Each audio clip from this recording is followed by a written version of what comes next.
So today's kind of an interesting day. The notion of a new PR is actually something that's got to be a collaborative effort with everybody in the room. Because what we're going to be doing, what is required right now is for us to sort of rethink the marketing equation based on a bunch of changes that have happened over the last decade that I want to talk about. And it's going to require us to recenter the marketing discipline around communications, which is not where it's been in the past. And as I was thinking about how to tee this up, I wanted to talk about, this has happened once before in my life. So when I first got involved with high-tech marketing back in the 80s, this was the state of the art. This is how you marketed a brand new issue, because the idea here was obviously if Charlie Chaplin could do it, you can do it. I wonder what Charlie did when he saw the C prompt. I mean, so this was not as authentic as you would like it to have been. And so you began to realize, but this was Procter & Gamble marketing applied to PCs. I mean, it was a classic thing to do. But you looked at it and you said, well, okay, but IBM's going to learn, surely. And they did. They learned that they could go to the MASH cast, and now you should buy the PS2 because Radar O'Reilly and by the way, where's Alan Alda? He actually didn't show his face for this one. But the point about it is 2 in a row. So what they're doing here is this marketing was so obviously inappropriate. You had to ask the question, so how do you sell an Intel microprocessor? How do you sell an IBM PC or a computer? And the thing we had to recognize was this, and that was that this is a completely different kind of purchasing decision. That what high-tech marketing was about was an enterprises having to make high-risk, low-data buying decisions. And I think that's still the case. I think for most of the folks in the room, the PR, if you're in a communications-oriented discipline right now, people are saying, should I make a commitment to? And even with a SaaS product where it's no longer quite as scary a commitment because you can kind of get in and get out if you need to, it's still an organizational commitment, it's still a career commitment, it's still reorganizing the processes inside your companies. There's a whole adoption life cycle you're going to try to take people through. So it's not a trivial thing to ask a customer to make a commitment to a digitally enabled process or product, particularly one that they've never had experience with it, when it's their first time in the category. And a lot of the companies that we're doing right now, it's the first time the category, or it's the first time the category has been made as a service. And so it feels very, very, very different. I'm going to talk a little bit about that. So that's, when you ask a community of people to make a high-risk, low-data marketing decision, they self-organize into a technology adoption lifecycle. That's what the guy, Regis McKenna, who both Andy Cunningham and I both worked with in the 80s when he was redefining market, he did it around this notion of high-risk, low-data buying decisions creating a technology adoption lifecycle where the early adopters had enough confidence in their own technical acumen or had enough confidence in their business judgment to make a bet on something that they had low data on, was high risk, but they could see the high reward. But most people were what we called pragmatists, or even conservatives. The conservatives were like, I just don't want to have anything to do with this stuff. The longer I can postpone this adoption, the better. And it turned out the pragmatists were the group in the middle. They were called the early majority. And they were the group that said, I think this is probably going to be right to do at some point, but I don't know when, and I'm not an expert. And so what pragmatists did is they said, I will do this when I see other people like me doing it. And so what they would do is they would go to conferences. And initially these conferences were hosted by the technology industry. Eventually they started being hosted as subgroups inside the financial industry or retail or banking or whatever it was. But they go to conferences, and one of the reasons they wanted to hear speakers, but what they really wanted to do is talk to each other. And they go kind of like, so are you doing this yet? No? No? Okay, me neither, good, okay. And that was like this amazingly reassuring moment, you know, like, okay, I can put this off for another year? Yeah, it's good, okay, good. And then they'd go to the year it would be like, you are? You are? Oh shit, me too. Okay, so in other words, and this created this really peculiar dynamic in high-tech market development where things would be stalled, they'd be stalled, and then they would take off. Okay? And so that stalling period, that's where I got involved with the chasm. The crossing the chasm idea was just saying, look, pragmatists will hesitate. That will create a lull in the market development, and you have to build that into your plan. You can't just assume your early successes will transition straight to mainstream market success, because it's a different problem. So that was the chasm idea. It's still true today in B2B, for sure. So that was the negative part of the pragmatist decision-making process. But the positive part was when they started to go, they stampeded. And so when you look at high-tech valuations and you look at how is it possible that these companies can have these astronomical valuations? How is it possible that most companies are trying to grow at 6% and they're growing at 60%? And the answer is because these pragmatists who have stayed out of the market, stayed out of the market, stayed out of the market, have now come into the market. And they brought with them a whole new budget, or they've stolen the budget from something that they used to spend it on elsewhere. But in either case, there's an enormous amount of money. It's coming into the market all at once, and it goes forward. So the challenge for the high-tech marketer has been always a linear problem of first, can I capture the imagination of the visionaries with a category? So think about, that's one class of communications problems. And it typically celebrates the technology. It typically is about you. If you're writing about your company, you write about your incredible entrepreneur, and you tell stories about, the great culture in your beanbag room, and all that kind of stuff, whatever it is, right? You're talking about yourselves. And it kind of resonates with the visionary community. The pragmatist community don't care. The one thing you want to remember about pragmatists is they don't care about you. Your mom cares about you, we care about you, they don't, okay? And so when you're talking with them, you can't talk about yourself, because they don't care about you. So then you say, well, what do they care about? And it's not that they just care about themselves, because, okay, everybody's a little bit self-centered. That's not the point. They care about the problems they can't solve. And they have a list of them, and they have them in priority order. And if you can attach your offer to solving one of the top 3 problems in their list, they want to talk to you. And if you can't, they will refer you to somebody else, okay? And maybe that person you'll be one of the top 3 problems on their list. But in a pragmatist world, if you're not solving one of my top 3 problems, we should not be talking. I mean, order of magnitude. But if you're brand new, I mean, this is assuming that you're trying to create a new relationship going forward. Well, think about the narrative and how that narrative is different. The first narrative is essentially a story about, Peter Pan and Tinkerbell. Things get really good. They get better. They get better, right? The second narrative is about a dreadful plague that has struck, and then you come up with a miracle cure, okay? But you start with the problem, not the solution.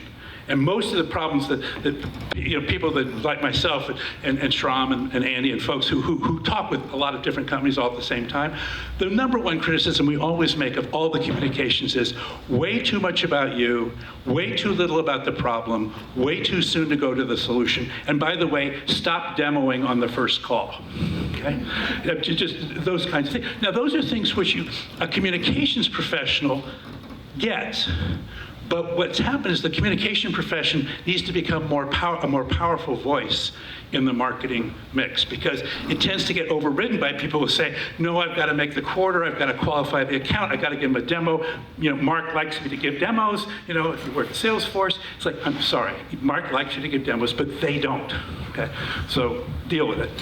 So that was sort of the idea. So that idea that was coming into play in the 80s, and so. What Regis invented was a really cool model. And this model kind of drove 10 or 15 years worth of business to the Regis McKenna consulting firm. And it was transformative in account after account after account after account. And all it said was, if you're trying to if you're the vendor at the bottom of this triangle, and you want to convince a prospective customer at the top of this triangle to make a high-risk, low-data buying decision to endorse your stuff. Am I doing anything? Is there something I should be doing better? No. Okay. Just wanted to check. Get one check. Thank you. Okay. Not very good with a handheld mic. Okay. If you want to do that, you have to realize that when you go and pitch them, and they'll often take the meeting, when you leave is when the action begins. So as long as you're in the room, nothing significant is going to happen. Okay? So after you register your message, maybe you're the account manager, maybe you're a senior executive, maybe they've come to a conference and you've given a speech, it doesn't matter what it is. Then maybe it's even a piece of content they're reading. What they're going to do is to say, before I make a decision, I need to try to find some other opinion I can consult. And so when you look at this model, at the time when we were doing high tech, prospective customers kind of broke into two groups: the technical people who understood what a C prompt was for a DOS computer, and the business people who had budgets and were trying to figure out if this is going to help me, run my function if I was in finance or whatever it is. So what they would do is they would go to the press. And at that time, there was a fairly limited amount of press you could go to. There was a technical press, so there'd be things like Computer World and PC World and CIO Magazine and things like that. And those were designed for IT professionals. And then there was the Wall Street Journal and Fortune Magazine and Forbes and Business Week and Newsweek and Time, and that was for business professionals. So if you could get an article placed in those places, that was a really, really good thing. That's PR meant press relations initially, because if you could get an article, that was like score. So you say, well, we had this idea of go on a press tour. And so we would take people on tours to Boston and to New York. And by the way, that's where you went. You didn't go to 17 different cities. There were no bloggers. There were two cities you went to, New York and Boston. Then you could go back to New York and you could go back to Boston. And basically, Boston tended to be the head of the industry analysts who tended to cover high tech, because at that time, the East was stronger than the West in tech. So it was DEC, it was Prime, it was Wang, it was Data General. It was a lot of people from the East Coast, and they tended to be centered in Boston. So the industry analysts, the Gartner groups, the Forresters, those kinds of folks were in Boston. And all the business press was in New York, and the financial analysts were in New York.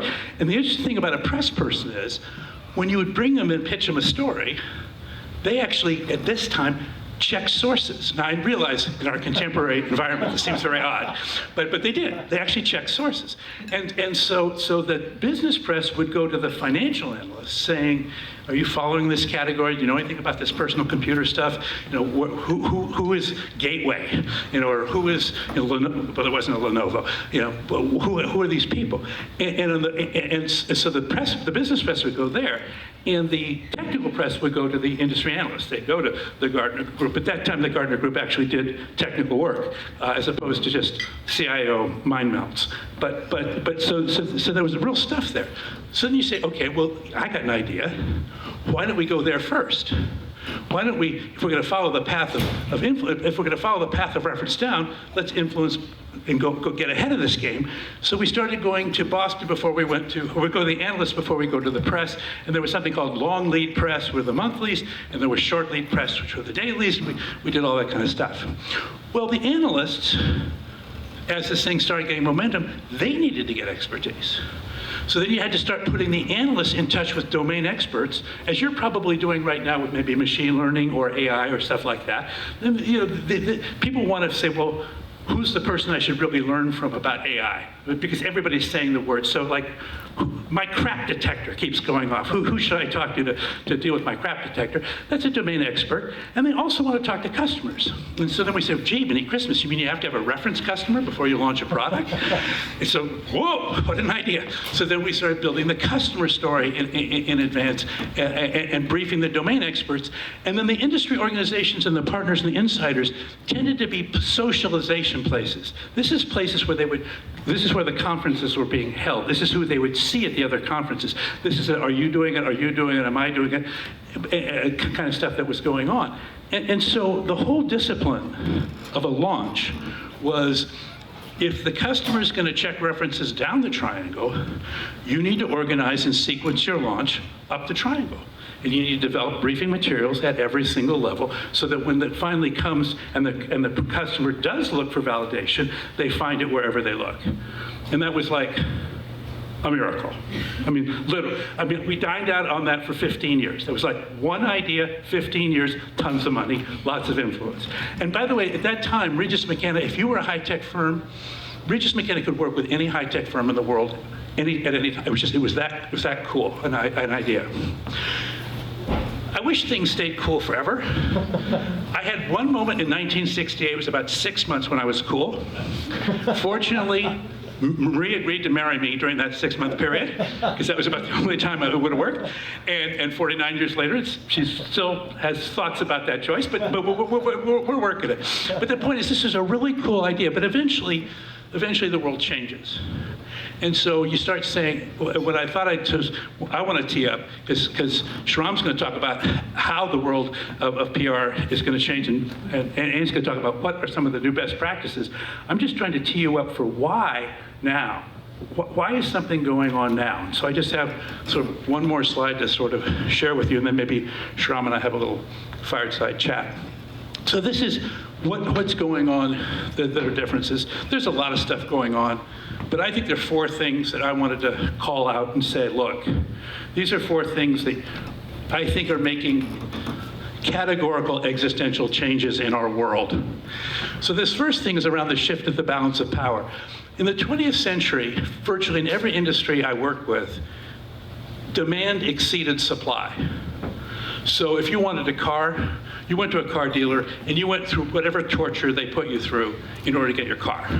And then when you wanted a driver's license, you went to the DMV and you stood in line for as long as they intended you to stay in line, and then a little bit longer, and you did that.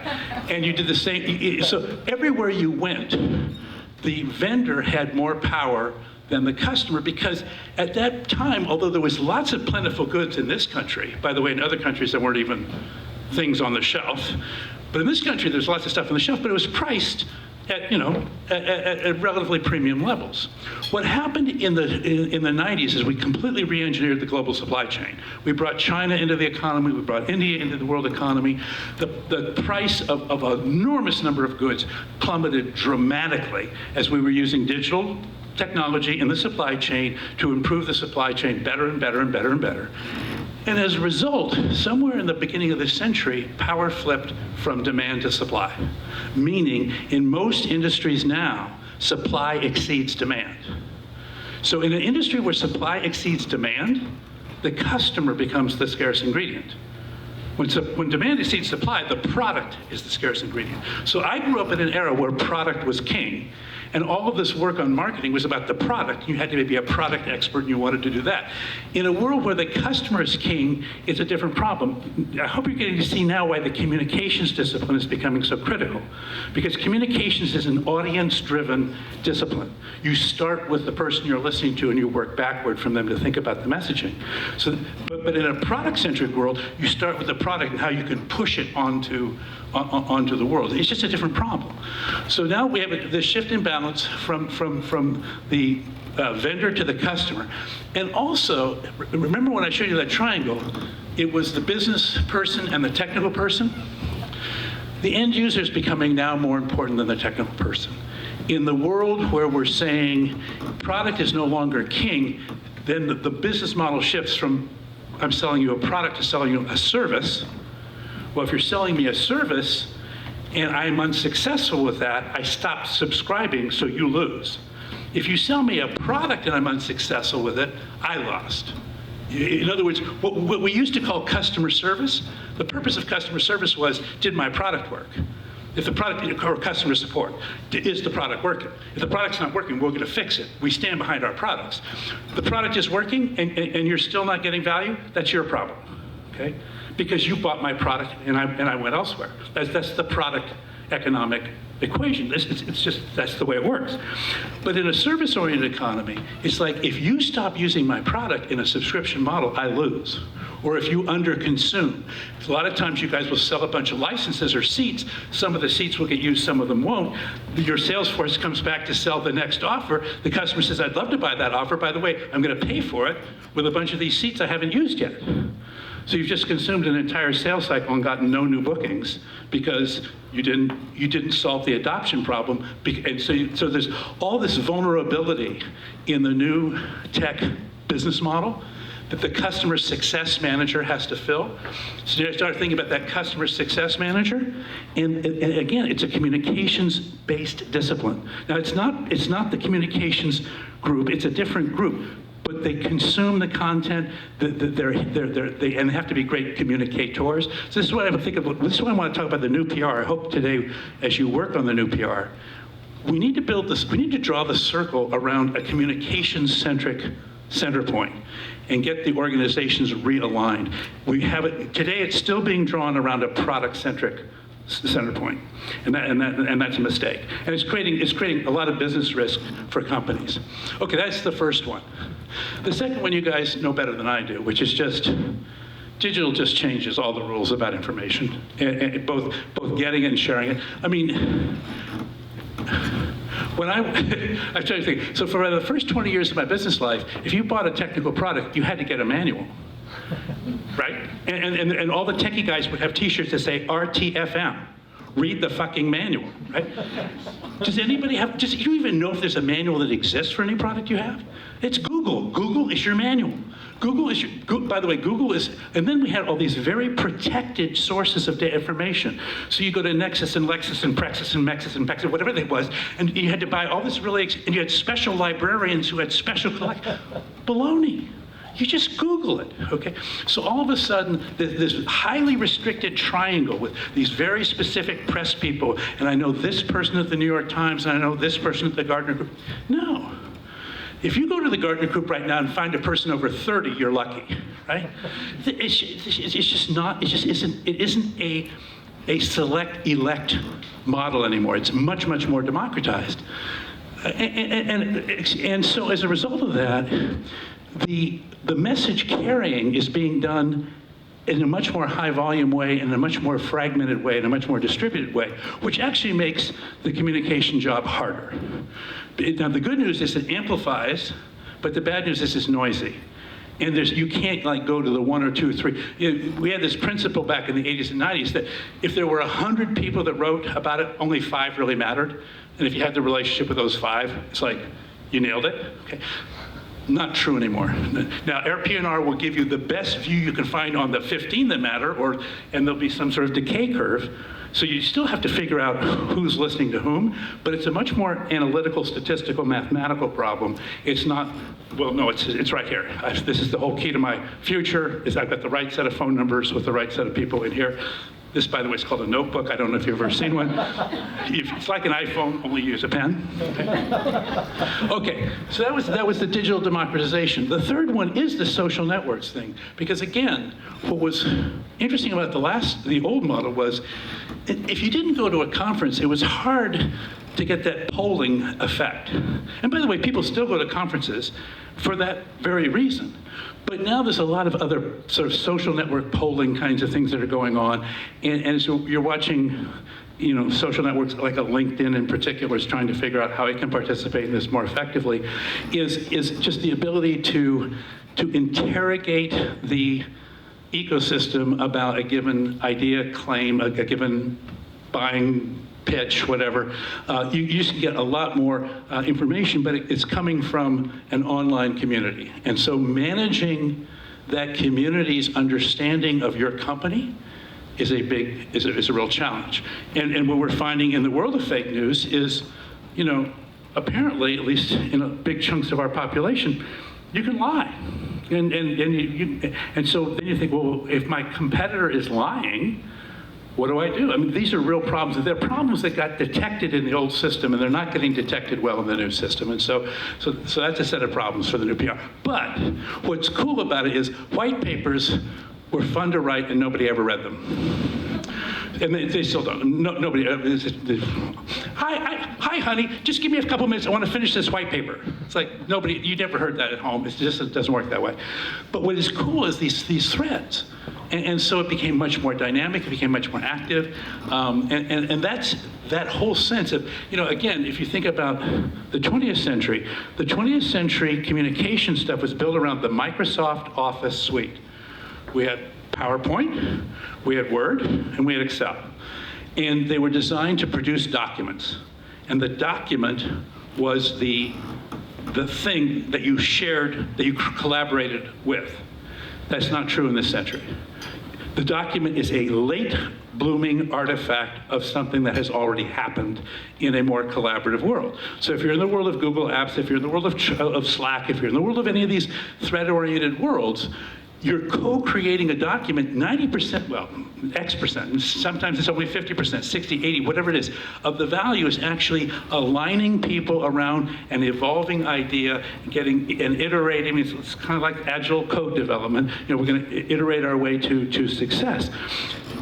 It's not a world of perfect. And so when you look at this last one in terms of the communications, Andy's maybe she'll have a couple of stories about working with Steve Jobs, but I think of Steve Jobs as an immaculate artist, and he wanted things to be immaculately perfect. There is no immaculate state in this current environment. Everything is getting reshaped all the time. So spending the extra time to make it immaculate is a big mistake. What is important is to be timely. And you'll see this, right, like all this stuff that's going on right now around, whether it's the Uber thing that came out, whether it's all the sexual harassment stuff that's coming out, whether it's LGBT before that, whatever the heck it is. If you don't, the critical thing in the new communication is, how fast did you get a principled statement out there? If it took you 24 hours to get your management position out there at a time when people were waiting 24 hours painfully, I don't care how immaculate it was, you lost. That was wrong. You need to get it out there now. You need to show that we have real values and we know what our values are, and we don't have to spend 24 hours writing a press release about our values. And so it's a different problem. It's a much more real-time problem. And so again, we've spent tons of time crafting press releases because they were going to be the platform by which we were going to pitch to the analysts, and we were going to pitch it to the press. No, today the press release is a search engine optimization exercise. And it needs to go, and so it's just a different game. So I think those were some of the things, those are some of the things I wanted to suggest. And so the net of this is, if you go back up to the CEO of a company and they say, look, I am a next generation technology company. I could be, by the way, next generation healthcare, next generation finance, next generation education. It'll be technology enabled. It's a new business model. The point being, I'm going to ask my customers to make high risk, low data buying decisions about their education, their health, their self-driving automobiles, high risk, low data decisions, all that kind of stuff. So I'm going to do that. And the good news is there's unbelievable value in these offers, particularly as they're designed as a service as opposed to as a product. And by the way, because they're designed as a service, they're much more democratized.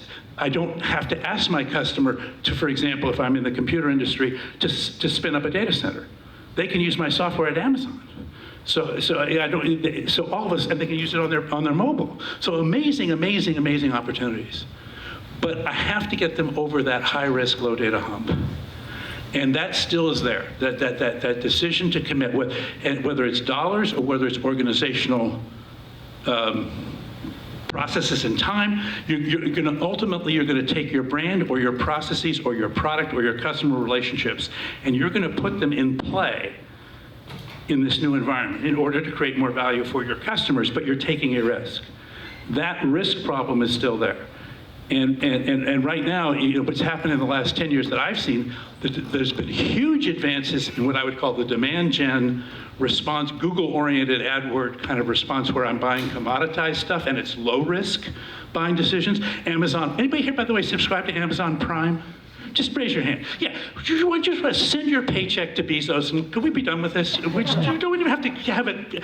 So the point is, with low risk commodity things, we've nailed it.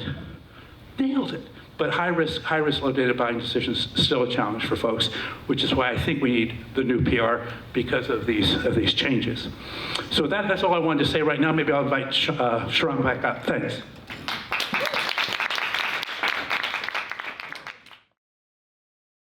No. I mean, there was. I was giving talks, and I went to one conference, and the guy said, how do you do? I'm blah blah. I'm Jeff Moore. Blah blah. He says, oh, you're the Chasm guy. I went, ooh, the Chasm guy. That sounded pretty good. And I think what it was I think people realized, boy, we lost a lot of money in that Chasm thing, and it wasn't my fault. Because I personally took 3 products into the Chasm and none out. And so I felt very redeemed by that book. I felt sort of validated. And I think that there was a lot of validation going on. Well, I'm not sure. This is why I'm very happy that both Shram and Andy are going to speak after me, because I did why, he has to do how, and she does what. But the truth is, I'm not sure how to answer that. I mean, but first of all, let's just acknowledge the problem. Well, no, it's at the core of the issue, which is, on the one hand, we have this incredibly wonderful amplifying machine, but it amplifies noise as well as signal. And so how do you maintain signal? In the old days, we tried to get executives to stay on message, which, by the way, is its own challenge. But even if executives stay on message now, I'm not sure that that's going to work because of the bloggers and the whatnot. So the only thing I can say is I think part of the solution, I really do think this is what the day is about in part, is I think authenticity is a critical thing, because I think what we're learning to detect through noise is authentic tone of voice. And I think that's where we're gonna, how the mind is learning, at least it's how my mind's trying to learn to resolve all the noise I hear. And so when you have an artificial message, and then, because you can't stay on an artificial message for very long, then all of a sudden I realize, oh yeah, you're the noise. You know, it's not that the noise is distorting your message. You are the source of the noise because you're not being authentic. And I think that might be part of the solution. But to be fair, both were tactics which I think were designed around the old PR model, because under that model, if you did have a drumbeat of a partner announcement followed by a new customer announcement followed by whatever, because remember, they were all coming out through a relatively constrained set of media channels. But as you point out, if all you're doing is shouting, on the curb, yeah. So make him answer that question. I will in 15 minutes. I'm not sure, we spent, in the latest version of Crossing the Chasm, which I updated only the examples, but I've done this now twice because people say, well, I've heard about this book, who are these companies? And so it did it again. But there's a little section in the back that was trying to say, what about the consumer thing? Because when Crossing the Chasm was written, there wasn't any consumer IT to speak of.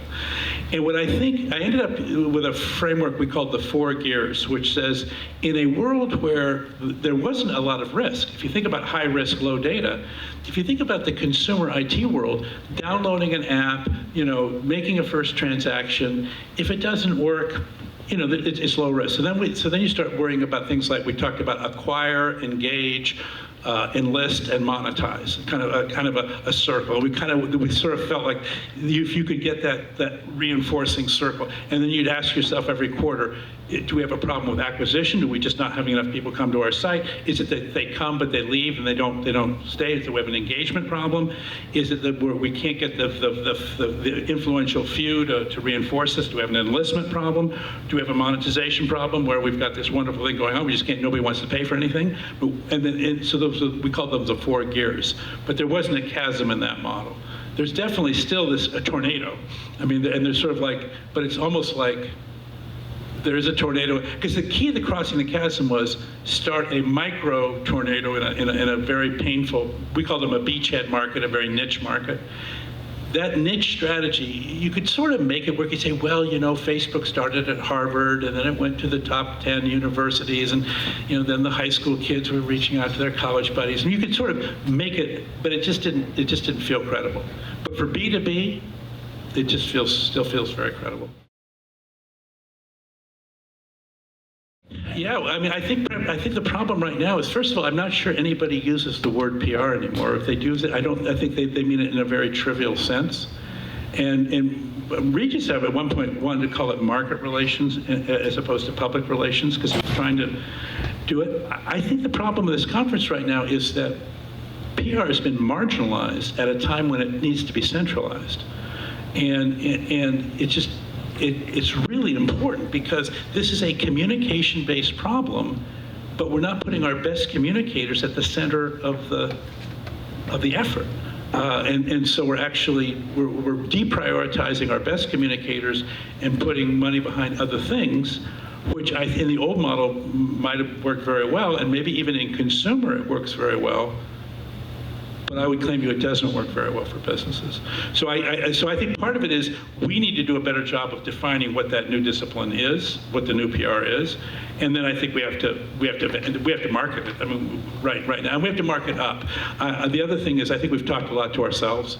We need to get back on the CMOs and the CEOs agenda because basically we need to tie what we do to the success of the corporation and our success making our customers successful. I think people see us too much as just, we're just a kind of a nice to have window dressing. That's fatal in my view. So I would wish that the CMO would be a CCO. This is what I really wish. In other words, because if we separate the two out, yeah, I mean, I can see why you want to say, look, there's a bunch of things that are not communications-oriented disciplines that are very powerful that we want to continue. So yes, and then there's communication disciplines, yes. But I'd like to capture the imagination. Well, actually, I would like to start with the CEO, and I'd like to capture the imagination with fear, not with joy. So my experience is that the majority of people act when they're worried, not when they're excited about the possibilities. And so I think the worry is, in a world where customer is the scarce ingredient, churn is basically your ultimate enemy. Churn is the cholesterol of the as-a-service business model. And so, if you can position communication as the way that you vaccinate yourself against churn, that because you listen better, because you communicate better, and I certainly believe that. And then that starts tying us into the customer success manager, who was never associated with PR, right? I mean, but I look at those two things, and I say, no, damn it, they are associated. But it does imply a kind of a different org chart. And so I think, we need to draft the org chart. I hope by the end of the day you can draft the new org chart, and then we can start promoting it, because it's going to take that. So the first group that is predisposed to want to do that, we call the visionaries, and they call the early adopters. So they actually are motivated by possibilities, the future, excitement. We're gonna competitive advantage. All of that stuff is a visionary idea. Then the next statement was, okay, but those references don't reassure a pragmatist. So that was our first mistake. We thought that this is great. We got the visionaries, we got the pragmatists. Turns out the pragmatists and the visionaries didn't communicate well. So then we got this new set. So who would be? It's a little bit like the junior high dance problem. How do you get the dance started? And so it was like on the other side of the chasm. The idea was we came up with this notion called pragmatists in pain. And these are business process owners who have a problematic business process that's broken. And they're trying to fix it with conventional solutions, and it's not working. And so a pragmatist in pain is susceptible to being a early adopting pragmatist because, frankly, their alternatives are not very good. That's great. That's a great point. So yeah, maybe I should use high risk, low information, because what you're saying, the problem we have right now is we have enormous amounts of data, but we don't have confidence in the data. So what I want is the data or information or whatever you would call it that would make me confident that I could take the risk. And so historically that's come from other people like me. It's a birds of a feather. If you think about how flocking animals succeed, you realize that staying with the herd is a very successful evolutionary strategy. And so that is pretty much the pragmatist approach. So, being able to have birds of a feather that say, yeah, I've tried it. And those pragmatists in pain, what we learned about them is, if you solve the problem for one pragmatist in pain, and it's not just that one company, but maybe that whole vertical industry has that same problem, those guys have been talking to each other for a while, and they tell each other, and you can capture an entire segment almost overnight with an unknown company because they just go, this is the new miracle cure, this is the one. So, but it has to be authentic. That's part of the issue, the authenticity. Because as soon as you're inauthentic with a pragmatist in pain, they don't take vengeance, they don't take retribution, they just go, well, no, it's not them. And then everybody who talks to them goes, oh, okay, thanks, good. So, and then you're dead in that vertical. You can't get anywhere because you haven't been blackballed, you've just been dismissed. Well, the zone to win thing is so crossing the chasm was for entrepreneurs and it was for startups. And there are a lot of problems with being, anybody here in a startup? Anybody, less than 100 people in your company? Okay, so in a startup, what's cool about being in a startup, there's a lot of things that are really challenging. But what's cool about being a startup is if you get an extra $1, you know what you're gonna spend it on. You got one thing to spend it on. I'm either gonna get this thing across the chasm or not, right? If you're in a large company and you have exactly the same opportunity and there's $1 in play, there's a lot of places you could spend it. You could spend it on your existing business, you could cost reduce your existing infrastructure.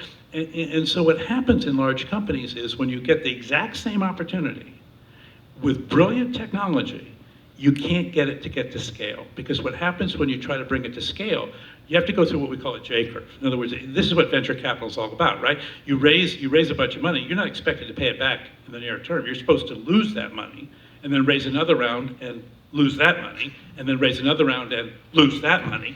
Now, but that's called success in venture capital, right? But in a public company, this is like, we don't call that success here, right? And so what happens about that second or third time is they say, well, hang on, no, you got to make money, but it's too soon for you to make money. And so what happens is we were just systematically launching and destroying and launching and destroying and launching and destroying next generation businesses. So what Zone to Win's about is simply a way of organizing to acknowledge those issues, to isolate what we call the various zones from each other. And there's an incubation zone and a transformation zone that I think it's a two-part play. The first part play is, which most people kind of get, but they don't do it very well, is let the disruptors be by themselves. Let sequester them from the rest of the company. People do that, but they do it very informally and they don't hold the incubation zone accountable to the right metrics. Venture capitalists are just ruthless about holding incubation projects to accountable performance metrics, but they're different than the metrics you use in a public company. So it's not profitability. It may be minimum viable product. It may be first customer ship. I mean, there's a bunch of stuff you got to get done. So we need to have that zone governed by that kind of management system. Most large companies don't do that. But if they did do that, then the next piece is, then when you run a transformation, you essentially are saying, I need to take a bunch of venture capital, but there's no venture capitalist. So I have to extract it from the budgets of the rest of my company, and I have to commit the entire company to getting through this J-curve. So I have to make it the #1 priority for the company until we get through it, and not just the #1 priority for that little group, the #1 priority for every single executive and every single employee in our company. Because I'm gonna put my entire company at risk by putting all this money into this new venture. If we don't get through the J-curve, I've just seriously weakened my company. So it's so the whole, how would you lead a transformation? What do you ask from a CEO during a transformation? You ask for an enormous amount of commitment to do it. And so Zone to Win's about that. And it's also, the last part of Zone to Win is, and if you do not have the power to do that, and many management teams, it's just not real, then what do you do instead? Because the worst thing you can do in a large company is take your company into a J-curve and then cancel it halfway through. If you just think about the large companies in our valley and how often we've seen this, it's just tragic. Perfect. Well, thank you so much, Jeff. We really appreciate you taking the time. Well, I enjoyed it. I hope you have a great conference, and I'm really looking forward to what you come up with. So thanks.